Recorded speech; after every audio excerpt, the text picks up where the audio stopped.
Allahov poslanik, sallallahu alejhi ve alihi ve sellem, je rekao: Odlika razumnog je da bude blag prema onom koji je prema njemu grub, da oprosti onom koji mu nepravdu učini, da bude skroman prema onom koji je ispod njega i da nastoji preteći onog koji je iznad njega u činjenju dobra.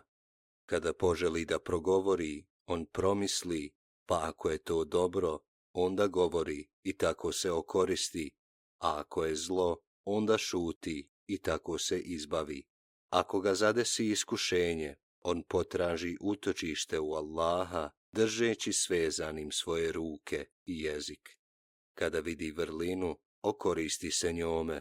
Njega nikada ne napušta stid i od njega nikada ne dolazi pohlepa. To su 10 odlika onog koji je razuman.